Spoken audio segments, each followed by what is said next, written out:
So the big scare tactic propaganda thing right now is coronavirus. The headlines are hard to believe. You don't know what to believe anymore.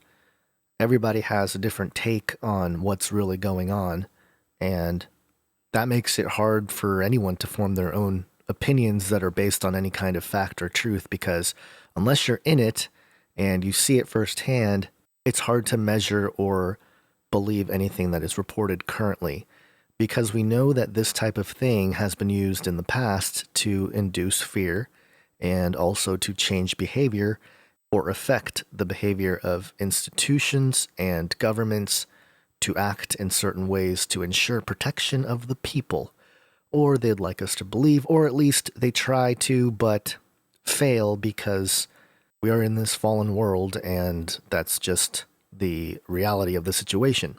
Those of you familiar with the Age of Deceit documentaries, Patrick Wood is out here saying coronavirus, an analysis in relation to technocracy, and he makes the connection about how this is, causing panic around the world, but that there's a mountain of disinformation with attendant conspiracy theories racing around the internet, all of which only exacerbate the fear and muddle what facts we know for certain, which is true. And obviously, he summarizes what's been going on, the zero hedge ban on Twitter, the China being a technocracy, which is, we've known about this, the global supply chain being at risk. And I think this is an interesting one because there are projects and companies ready to go. They're ready to take over the new infrastructure of commerce, and one of them being supply chain management and how the database is managed. And that all consists of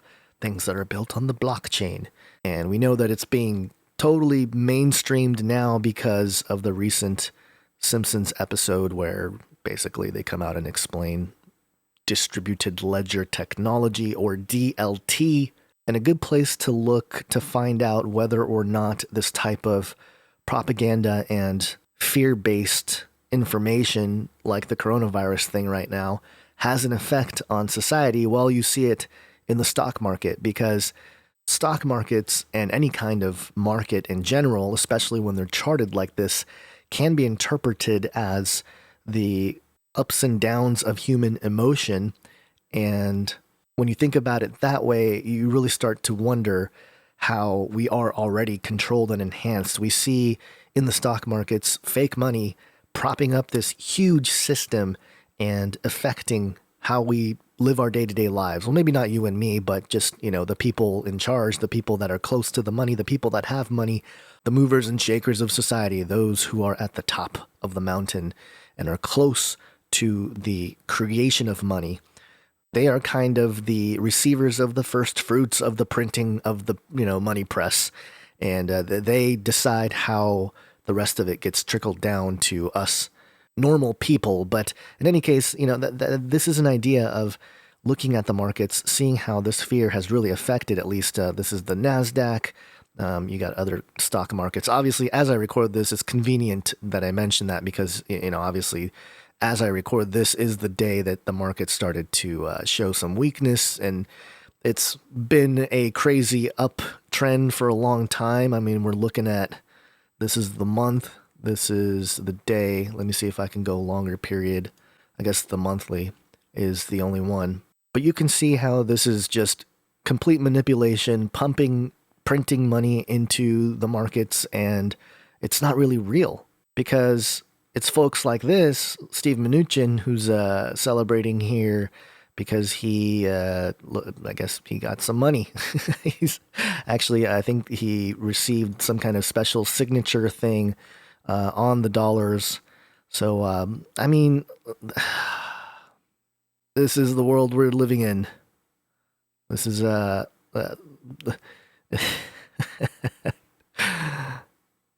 it's just a thing printed on paper. Oh, he gets his name on there. Look at that. His signature. How wonderful. So there you have it. This is what controls our lives, folks, in this country and around the world. And I don't know how long that's going to last as people realize what it all means. I mean, they must be showing this for a reason. I mean, this is ridiculous. If you're, okay, there's a quote Hold on. I'm going to find the quote before I move on.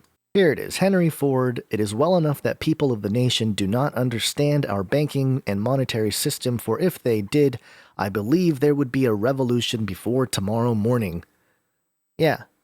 All the hard work that you put in, this is what you're doing it for. These pieces of paper here.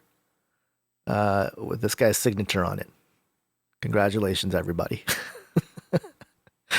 I mean, you got to think, wow, that's kind of cool. I'd rather have that. Is that worth anything?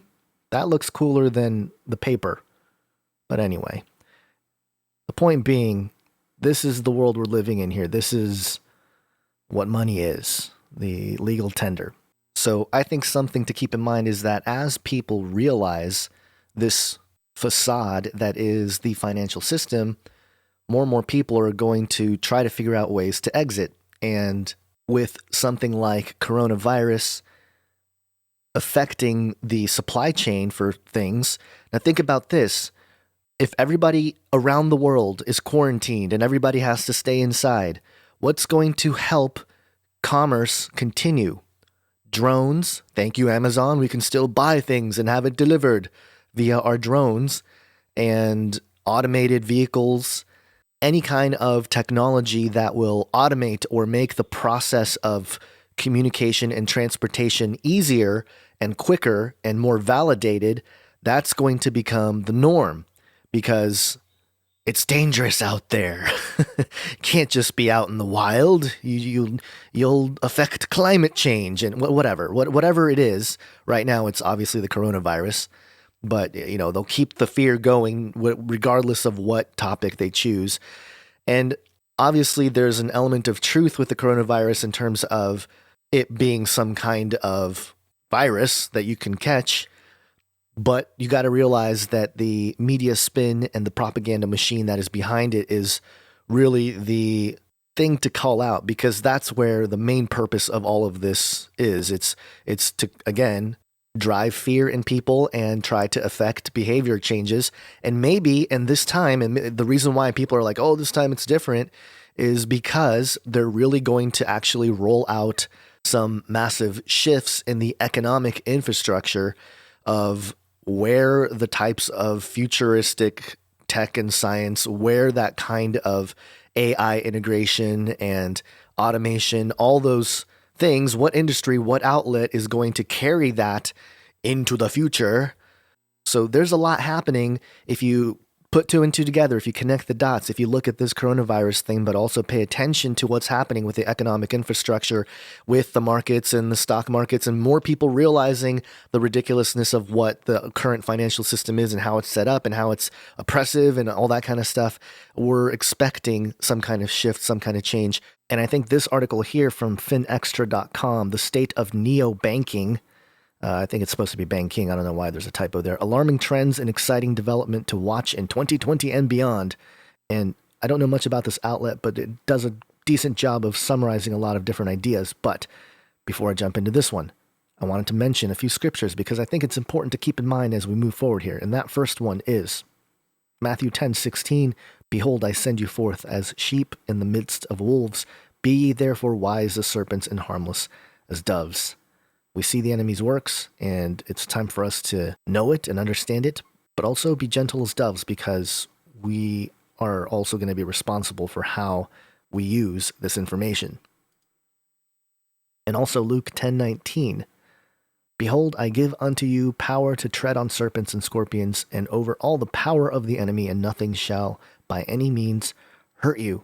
And even though we know that part of this system, part of the entire economic infrastructure, is literally going to hell in a handbasket, with the mark of the beast being issued by the false prophet, second beast that comes out of the earth, who enables everybody to distribute a mark, an engraving, an undeniable identification, like a symbol giving irrefutable connection between parties. The one issued by the false prophet worldwide, that's going to be the mark of the beast as prophesied here in Revelation 13.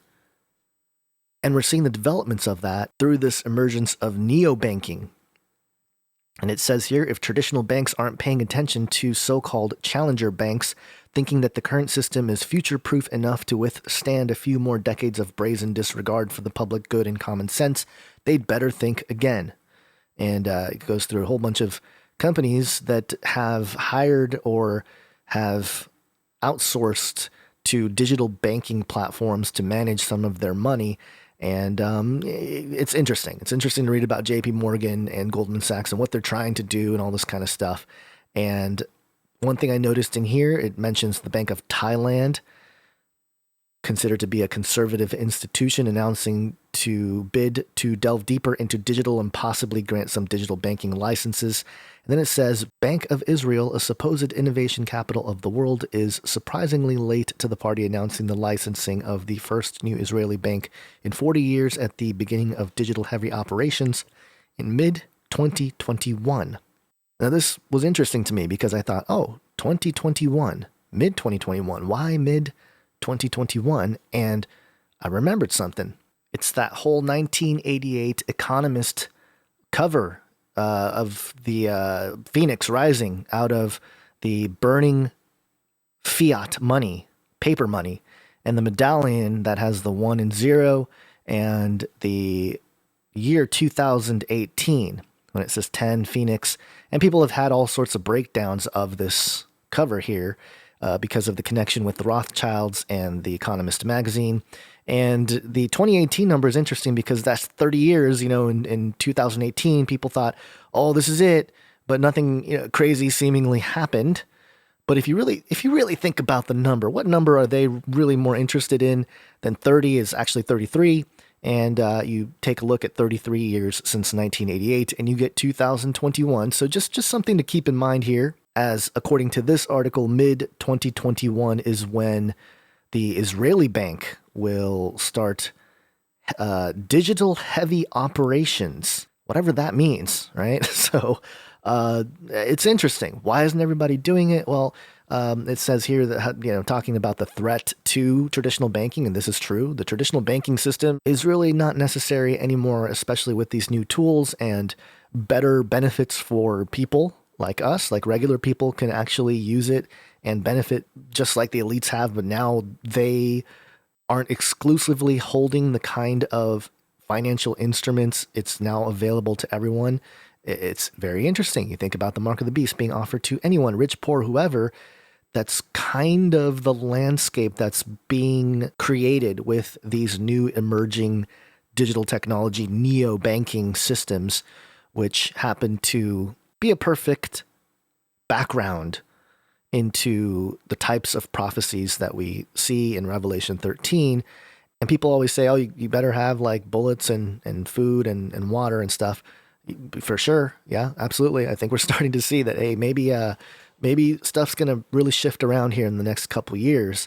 But in that process, part of it is going to be, how are you going to manage a potential huge economic shift? I mean, we're already, again, starting to see it with the coronavirus thing. I'm sure it's just a small dip and it's going to go back up and keep going up, and we'll see what happens. But in any case, there are plans here to move large amounts of money in different directions, and it seems like it's going to be pumping into gold, silver, and potentially the cryptocurrency markets. And it's just something to keep an eye on, because really, I mean, you think about the size of this entire cryptocurrency market, and you find out that it's really not that big. You talk about Bitcoin being or having a market cap of $171 billion. I think that's less than what Jeff Bezos has. So it's not that much money, and it's crazy to think, but are they really going to use this market, these assets, as the place where all the money starts to flood in? And it's really fascinating because you talk about money laundering, okay? And we know that the cash dollars is something that is laundered all the time. I mean, it's just part of, there's movies about it.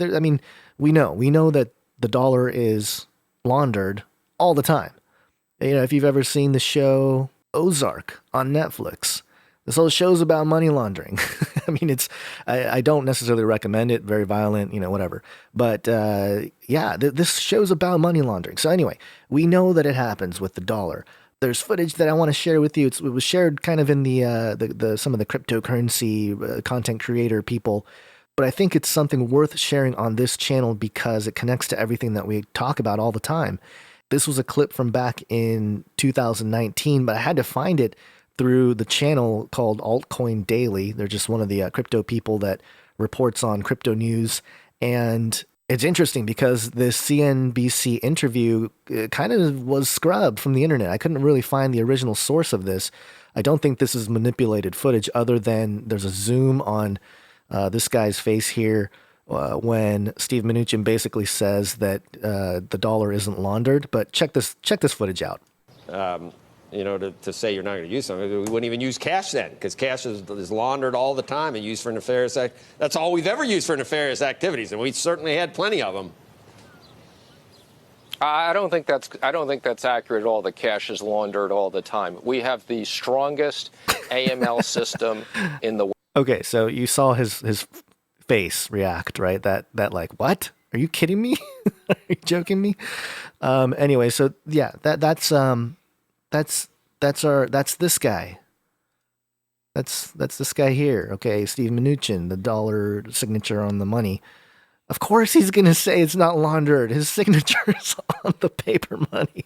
You know what would be really funny is actually just the crazy reality we live in, folks. It would be hilarious if, looking at this footage, Mnuchin saying, I don't think that, money, the dollar is laundered. We have good, systems in place to prevent that, blah, blah, blah. And then it would just be hilarious if there was a cave somewhere or like some like drug cartel or something, and they're just getting handed stacks of these here, these like papers that they tell them to cut themselves. Okay, I'm sorry, guys. Laughter is the only way to go because it's really disturbing when you think about it. It truly is disturbing to consider what this whole thing is, and that's why this Henry Ford quote is so true. That the more people are educated, the more this thing is going to just topple over by tomorrow morning, and that's what I'm saying, folks. Potentially, we know that this is going to happen publicly. What is it going to look like in the actual financial markets? What's going to take place? Are these emerging markets and emerging digital assets, is that where all this capital is going to flow into? I think so, and I think that might be the planned thing. And I think that as believers, it's like, as a watchman, I'm going, hey guys, I think this might go down. I don't know to what degree, but I think by 2021, who knows? There's no way for me to know as I record this video today, but obviously I'm just saying that all signs indicate that, hey, maybe they're really planning to do something crazy here with the cash and the money and the dollar and digitizing it and having a whole new financial infrastructure that affects everybody, and everybody has different kinds of ID stuff that they have to, oblige to participate. And at the same time, again, there's like little hidden gems in here to sort of prevent all that or protect yourself from all that. And because it's not all like, oh, just because it's digital, it doesn't mean that it's, taking up all of your information and knowing everything about all your transactions. It doesn't work like that. It's much more, I don't know. The rabbit trail is deep, folks. The technology, when you start getting into it, it's a whole different world of abilities, capabilities, processing, data management, data structures.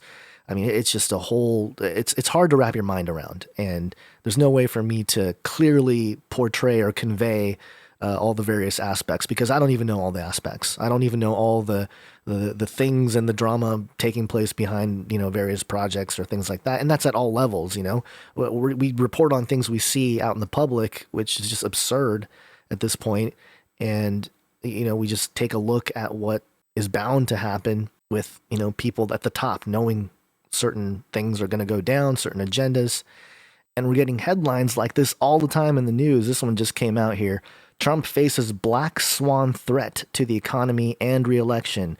So again, a threat to the economy. What is planned here? Whether you believe Trump is part of the system, which I think he's just another arm, but he's definitely part of the whole thing. Look, they have something planned, and whether he's the fall guy, it doesn't matter. Doesn't matter. They have something planned that is massive, and I think they're slowly starting to tell us. Who knows what it is, man? I can't tell you. I mean, many people have their predictions. And I'm here to say that just prepare. Prepare. We're really maybe starting to go down to the wire in terms of another major event that they have planned, because this would be, 20 years since 9/11, and there's lots that have happened in between, but we know that at least 10 years before 9/11, George W. Bush announced the New World Order, and I think I actually have a jingle for that. This is the actual Bush clip. It's got some, dramatic music behind it, but here it is. A new world order can emerge. There you go. That was 10 years before 9/11. So we know that, that first year in the decade, they like to do things. So the big picture here is DLT, distributed ledger technology, and that's the thing that they're going to use. People have thrown the phrase around, blockchain, not Bitcoin, stuff like that, where they talk about the technology, but not necessarily Bitcoin or any one cryptocurrency. And this is one place where you see the traditional banks moving in that direction. It talks about January 28th, 2020, Citibank and Goldman Sachs used the network built by the blockchain tech provider Exani and conducted an equity swap. Sounds trivial, but know this: a synchronized real-time transaction of this sort between two banks with their own data sets, books, and digital protocols is a huge deal. It took Exani years to set it up, bringing in 15 participants on both the buy and sell side. What is remarkable about this particular trade is that it's wholly underlined by the DLT, which is the distributed ledger technology, which finally makes the natural hurdles in the equity trading space, extensive data breaks, and general protocol incompatibility a thing of the past. And it gets into some other nitty-gritty about interest rates, and the reason why I've talked about the Celsius app is not because I'm like, hey, super like, hey, awesome, Celsius is so cool. But it's more like, hey, this is neo-banking, folks. This is an actual example of neo-banking that you can sort of look at and at least try out. You don't have to use it, but take a look at it, see what it's all about, and see how it works, and see why anybody that has any kind of wealth pile sitting there, or investment, options or whatever, those people, and this is not financial advice because I'm just saying that these tools exist. Okay. I'm not saying you should or shouldn't use these, but these are tools that people can use that the traditional bankers used. That phrase, the rich get richer. These are the kinds of systems that they use to get rich, or richer anyway. And now those tools anyway are available to you, whether you're trying to invest $10 and use that to make a few cents here and there over time, or that scales the more you have or whatever. So those tools become available to everybody. Why would anybody use these old banks where the fees are just ridiculous and they keep most of the benefit of, they basically steal from you. So again, the more people realize this, the more people are just not going to use these old banks anymore. They're going to move to these new systems. And so it's both happening at the official level and it's happening societally or socially. So it's not that it's being forced upon us in a really deliberate way. It's more like the Hegelian dialectic, where we're the frog in the kettle. We don't really know, but all of a sudden we're just, hey, everybody should use it because it's definitely better for us at the time. It's almost like the frog knowing it's kind of getting hot, so he's going to get out and sit on the rim of the pot there, but eventually he's going to get pushed back in or pulled up and saved. That's a good analogy there. I don't know, but maybe not stay a frog, because frogs are associated with the bad spirits there in the book of Revelation. Anyway, sorry. I get kind of lost in thought here. But the point being here that I think these changes are going to happen slowly but surely, and so I'm just here as a watchman to tell you guys about it, so you guys can do what you feel led to do to prepare for these types of changes. And obviously, it's not a fear thing. It's not like, oh my gosh, if you don't do anything, you might lose your life or lose your homes or something like that. But know that there are going to be changes. The whole robotics revolution is probably going to make massive job loss a thing, and the thing that you got to keep in mind is that these controller people here, because a lot of it is already digitized anyway, like a lot of what people's day-to-day dealings, because it's on digital platforms anyway, all it takes is a few clicks of the mouse to really cause some kind of chaos, especially in big cities where all of the communication and transportation and financial transactions and all of that stuff is taken care of by apps. The smart cities that were envisioned, those types of things, the more they emerge, the more easier it will be to cause mass panic, because we're already seeing it with a lot of the coronavirus stuff. And I was listening to No Agenda, and then somebody emailed into No Agenda and brought up a good point that a lot of people, a lot of millennials are freaking out about the coronavirus because they're on TikTok and they're seeing all this footage of these short video clips of alleged, situations with the coronavirus. And we don't even know if that's true. Like we don't know if the video is old or just, if it's dramatized or if it's, we have no clue, but then it's labeled, hey, coronavirus, look what's happening. And all these young kids, millennial kids, that's on TikTok and stuff, they all freak out because, and that's what it is. It's manipulation of emotions. It's control of behavior. That's all this is with coronavirus. But maybe it's also, again, a test to keep testing the public for massive changes that they plan to implement. And in those changes, okay, this is a really important point, and I think it goes back to the Matthew 10:16 thing. Within those changes that are going to take place, the transitions potentially that may happen here, lies the potential for good and potential for even greater evil. And ultimately, we know where it's headed with the greatest evil manifesting here, probably in the next generations. Who knows? I don't know. But it certainly seems like with the kind of technologies that are emerging with the biotech and everything else, it's prime for something crazy or something that seems supernatural, that only things in science fiction and biblical prophecy have even any kind of historical mention of such times. But in any case, it's just some commentary on what I'm seeing here, what I've been keeping my eye on and researching and keeping track of, because there's a lot of stuff. I know people have asked me to do things on flat earth and cosmology and things of that nature. And people are really passionate about that. And there may come a time where I really dive into that stuff a lot more and share a lot more of what I've been diving into, because it's, I have been looking into stuff. I've been looking at some of the latest, research on people and how far things can be viewed and stuff like that. It's very interesting research happening that should at least continue to feed the skepticism of what we are being told by officialdom. But at the same time, there's all the stuff happening in the background, in the world of finances and the technology space and the technocracy space, because a lot of the technocratic companies are probably going to emerge on the backs of some of these projects. We don't know which ones, but some of these are probably going to be your next Googles and Yahoos and stuff like that. So, and really, here's the thing. Here's the thing that really has been on my mind and actually been on my heart, is that let's say you get rich from this. Let's say, hey, you buy like one Bitcoin. Who has 10K? Who's got 10K to just drop on one Bitcoin? All right, let's say you just buy one Bitcoin, or maybe a group of people buys one Bitcoin for $10,000, and in 2021 at some point it hits $100,000, and that $10,000 is now $100,000. Think about the responsibility that you or the group of people, your family, whoever, will have with all of a sudden having that kind of money. And I think it's something that people don't consider, and people think like, oh, you're just so greedy because you just want to get rich, or, oh, now that you have money, you're going to do this, or, you're only going to do evil with the money. Because you're only going to serve yourself, or you're only going to, do something else. All those criticisms are valid from one perspective, but also thinking of the individual themselves, what would they do with it? It really does play into this idea of why the Bible actually speaks about money a lot, because it is a magnifying glass to a person's heart. What you do with your money, how you use it, that reflects on an individual at a spiritual level.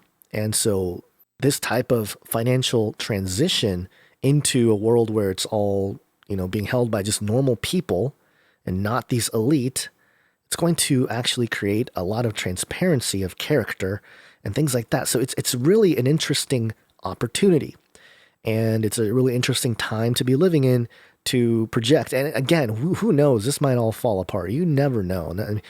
It all might fall apart. The entire thing might fall apart at some point, right? So I don't know, but we know that there are transitions taking place. There are people in high places of power, in countries of power that are positioning themselves for the transition. And it's very obvious with a certain handful of nations that are really doing that. And the United States is actually finally getting into the game because they currently announced that they're going to have, or Peter Thiel, one of the PayPal guys, basically is creating a mining farm in Texas, and it's supposed to rival the one in China. And as this takes place, the idea of Bitcoin in the country's hash power is going to become more well known. And look, it's an education. It's all this technology, so people are sort of lost on it, and people are like, it's too much to learn. But you got to realize that generations that are born into this, they're going to know this stuff. It's going to be common knowledge, and that's really where we have to think about, okay, how do we carry on this information with a society that's moving in this direction, and find ways to unplug, but also have meaningful ways to interact with it so that you are only creating a positive thing out of it, and really just pointing to Christ on these types of platforms, and leave that personal legacy there where it's like, look, God already knows everything. God already knows all the transactions of my life, whether they be financial or trading, items or whatever it is. He has a whole ledger of that in his mind. So, having this type of technology should not be fear-based, but really it's this idea that it's going to be used in the hands of the ultimate enemy to humanity, and that at some point will take place, whether we like it or not. And the thing is, we will know because of geopolitical things, because of certain movements of military power and display in the world. We will have a better idea of when that will take place, and the mark of God is going to be on those who reject it and refuse it, and it's going to be a difficult time for believers, and it'll be very obvious because it'll be a worldwide thing, as I've mentioned time and time again. It already is moving in that direction very steadily, especially moving out of China and the kinds of things happening to fellow brothers and sisters in Christ in China. And think about this. This article here, Inside Bitcoins, talks about how Chinese miners control 66% of the global hash rate. And basically the hash rate, as explained here, is defined as the speed at which a computer can take any set of information and turn it into letters and numbers of a certain length known as a hash. And the amount of hash rate actually just shows the power of the network. And for example, with this, you have Bitcoin showing how over the last couple years the hash rate has risen significantly. And if it's true that China owns 66% of the global hash rate, well, that's the kind of thing that I think is changing with the United States moving in on the Bitcoin mining game. And this is another interesting thing to consider, because when you go to passages in Scripture, I've often brought up how in verse 2 of Revelation 13, the beast I saw was like a leopard, and with the feet of a bear, mouth of a lion. It is in reference to the three separate animals that are mentioned in Daniel 7, now combined in this contemporary time period into one beast, and the dragon giving this beast power and great authority. And so we have these three separate entities. Most people think they're nations coming together as one power. And so if you think about Bitcoin and hash rate power and all this kind of stuff, and what nations control more Bitcoin or have more Bitcoin, if we think about that and theorize in that sense, it's very fascinating because of the limited supply of Bitcoin. There's only 21 million that will ever be mined. So there's a limited supply in which we can measure the power of a nation based on hash rate. That's not the only thing to measure it, obviously, but that's one way to measure the amount of influence one nation has in the entire Bitcoin network. But you can see how certain things are becoming quantified, and the ability to see the distribution of power within nations and how it might come together to form some big thing. You can see it tangibly in potential with something like Bitcoin and the kind of transparency it brings to worldwide finance and money.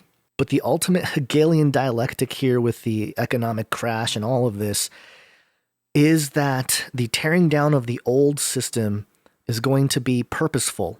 And I think the reason why it hasn't fallen apart already is because they have wanted to create the safety net, or the net that catches everything. They wanted to have a big stake and a big hand in how that develops, because they want to maintain their control and power, and that's obvious.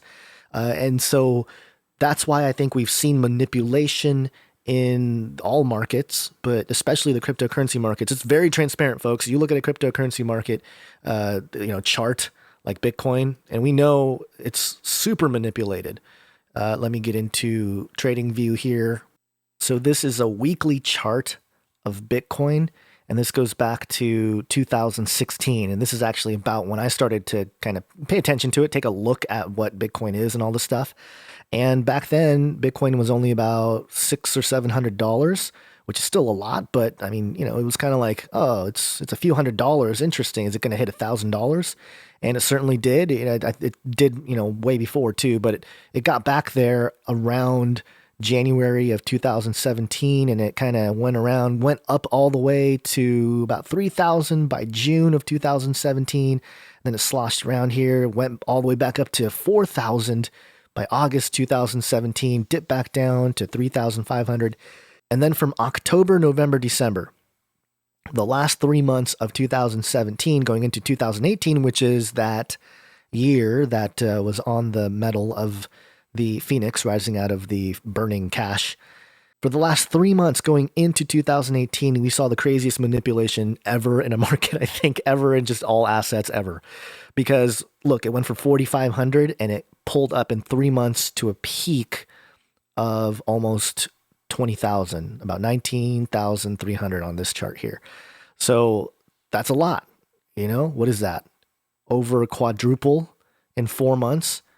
That's insane. So if you had $100 in Bitcoin in October, at the beginning of October in 2017, by the end of December, you had something like, $400 or maybe more, $500. So that's ridiculous. But then it crashed. It just went straight down, down, down, down all the way. And by a year later, it was back to the 3,000s. It went all the way back down to 3,000. It took 1 year, but that whole big thing was almost like somebody pulled the strings up and just, let this money flow in for a moment and see how it does, and then just, take it all out. It's just a massive, massive manipulation move. And since then, it's kind of been moving along here. There was a big pump last year in 2019. It went all the way back up to 14,000. It was called the China pump because it just seemed manipulated. Then it fell to 6,000, and then now we're kind of in this, 9,000, 10,000, which is an interesting, time. It seems like it's sort of the average of everything. And there's all sorts of different charts, folks. And the thing that's really interesting when you compare this with something called the Wall Street cheat sheet, you have this psychology of a market cycle.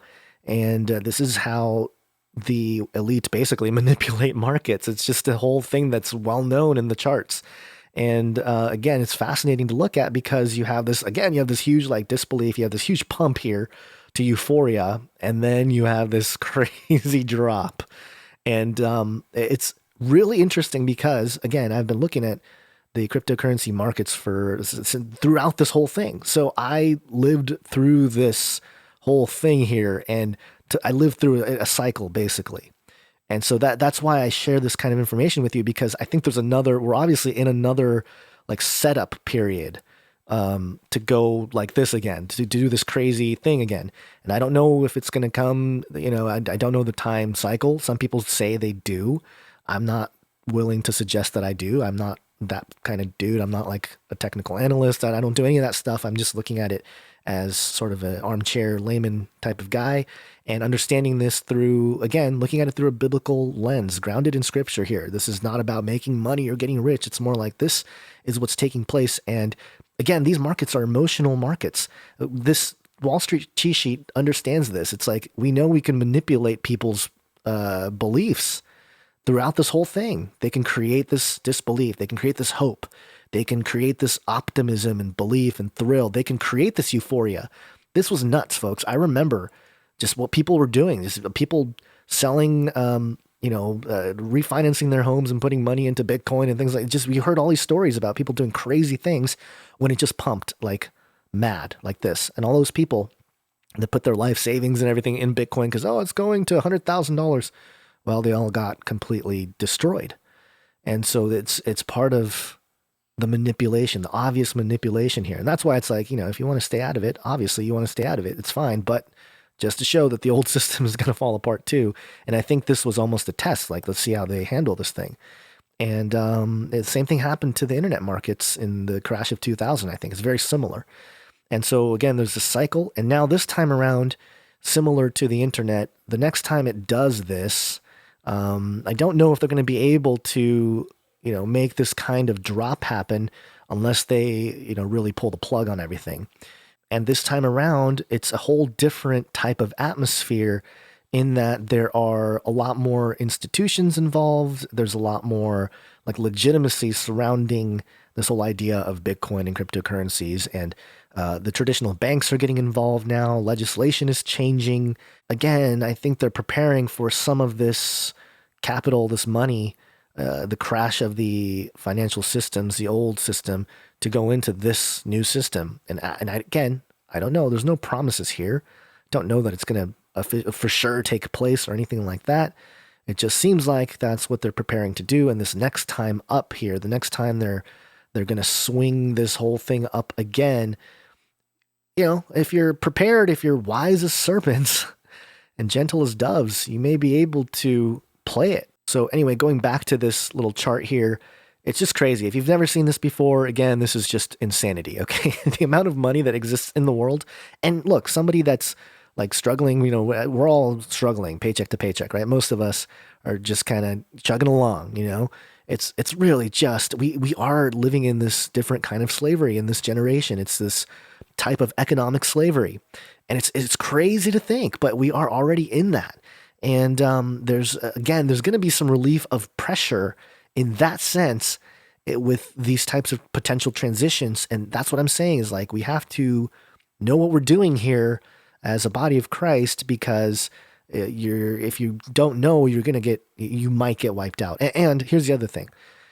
People that are involved in any of this kind of stuff and let's say things do transition at some point in a massive way, the responsibility is going to be on those who have this new acquired wealth, so to speak. It's going to be up to those people, not necessarily just the elite here. This might be, a relative, a friend, just family, people that, just especially younger people maybe that have owned Bitcoin or have some altcoin or whatever. They have a little bit of a stash, and all of a sudden, a couple $100 or a couple $1,000 is tens of thousands. And all of a sudden you have this responsibility. And knowing that, hey, this thing goes up, but then it, goes down really fast too. You have decisions to make, because along the way, I remember people, during these 3 months, people are like, oh, this is it. It's over.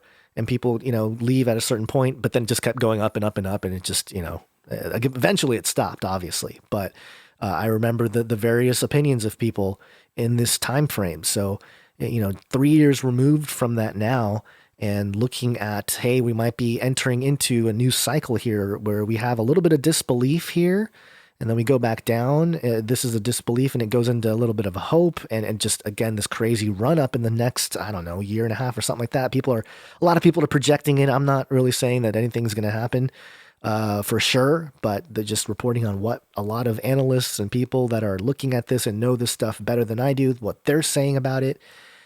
And just, putting my 2 cents in there, because I have been looking at it as well. So in any case, I think it might be, it'll just bounce around. It might go low again to the 6,000s or whatever. But as of this recording, obviously this thing is dropping like crazy. It was just at 10,000. And then now it's dropping very fast into the 9,000. So look, the thing is, that's the deal. For people that have been in this market, but like people that don't, and you're new to this, or you've never looked at this kind of stuff, man, it's just like every single day, it's an emotional, crazy roller coaster if you are tying yourself to this asset. And that's what's nuts. It's like, it's wild. It's a roller coaster. And so the manipulation that takes place, they know that they can manipulate people's emotions at large and get people to act on certain things. And a lot of times I think it's very elite people or elite banks or, who knows, institutions trying to get their hands on some of this and trying to get the common people to shake out of it. And that's why they crash the market. So it's like, all these normal people get wrecked and they all give up their digital money so that the big banks can come in and buy them up, or the big elite people can buy them up. And so they have huge bags. So when it actually does skyrocket, and as they say in the community, it goes to the moon, then they will have all of the they'll hoard all of it. So they'll be the ones selling it to the people with money, and they get even richer. And so, there's this tug of war happening. And again, it's interesting because this is a concept that I've talked about on, Canary Cry News Talk, Canary Cry Radio. But the digital era has caused, and the internet itself has caused everybody to become, in essence, a secret agent. And what I mean by that is, not officially tied. Obviously, there's official like CIA agents and NSA agents, and that sort of thing is taking place, obviously. But I'm talking about the common citizen, any citizen that participates or uses any technology platform. I know you commenters out there commenting, you're also on a computer or a phone or something to comment. So, the hypocrisy is built in if you criticize, all of this stuff at that level. But understand, that's why we talk about these things, understanding that the tech itself is causing all of us to be or act in a way that is kind of like a secret agent, in that we are representing a certain entity. And for us, for someone like myself and many of you probably watching, it's God. This is kingdom of God that is here, but not here yet. It's not really physically here in the sense of the kingdom itself with a new heaven and new earth and a new Jerusalem, but those who occupy that kingdom, we're here. It's already not yet. So we're in the state of like, hey, the kingdom of God is through people like us. And we can represent that in these markets until we can't. Okay, that's the thing. Until we can't, literally. When the mark of the beast and all that takes place, we won't be able to be represented because we'll know, and then we'll basically, be deleted for not submitting. And so there's that potential time coming as well, maybe in our lifetime, maybe in our children's lifetime, but certainly as these things develop and unfold, it's bound to happen that some kind of catastrophic thing will take place at a massive human scale level, which we're already seeing the levers moving up in that direction. Just keep in mind here, this is really where the wolves are. The financial markets, the cryptocurrency markets, this is where the wolves dwell, okay? And so the Matthew 10:16 thing is really an important passage to keep in mind, that, behold, I send you forth as sheep in the midst of wolves.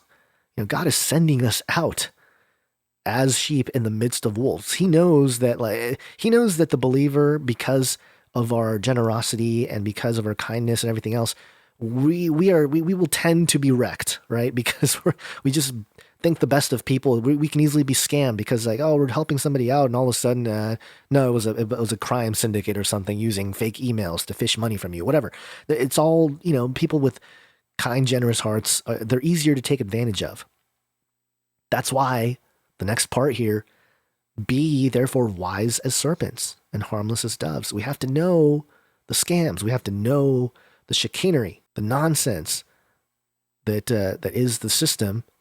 And look, it's both nonsense. If you really think about it, the digital stuff is also at a certain level nonsense, along with the paper stuff. Obviously, the paper thing is ridiculous, but the digital thing is at some level nonsense. It's intangible in that you can't really touch it, but it really does make it interesting because all of a sudden access to money becomes something that is of the mind. Information like the private key, which can be memorized and stored in your brain and nowhere else physically. Very different from a kind of money that is tangible that you can hold in your hands, which I get it. People like that. People want that. And that's what gold and silver is for.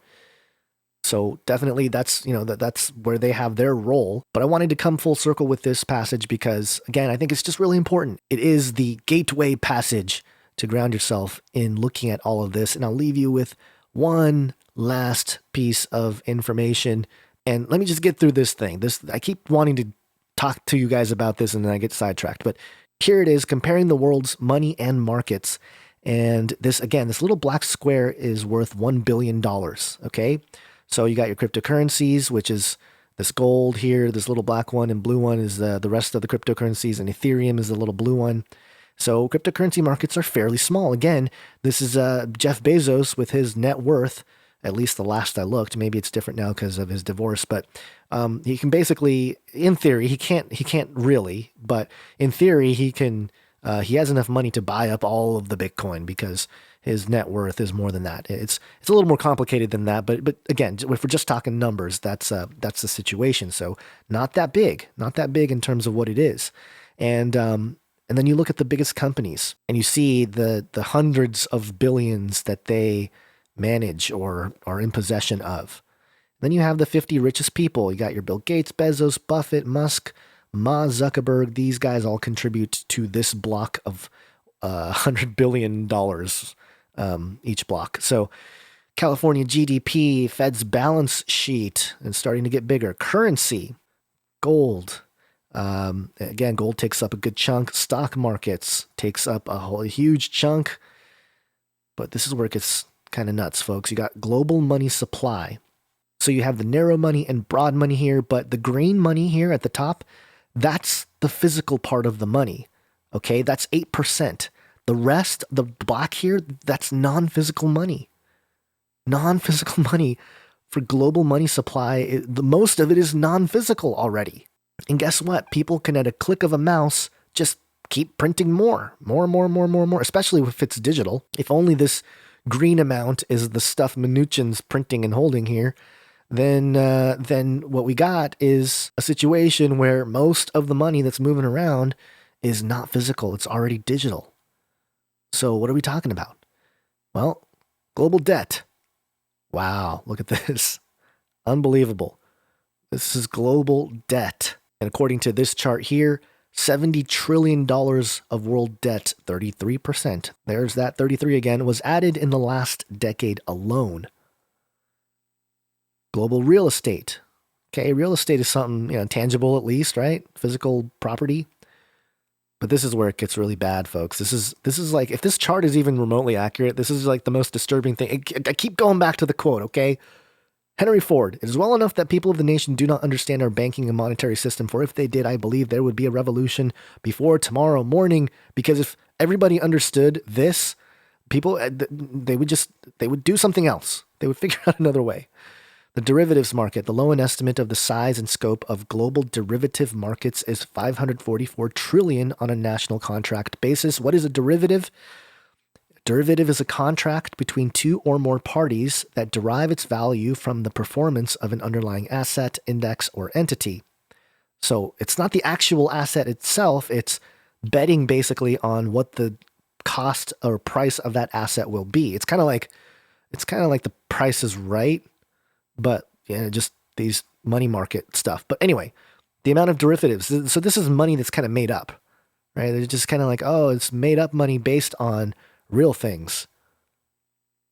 A lot. I'm scrolling, folks. Like right here, I'm scrolling through the thing. Remember that each square is 100 billion. I'll zoom in here. That's our derivatives market. So it says here the high-end estimate for the value of all derivative contracts is as high as 1.2 quadrillion. Quadrillion dollars.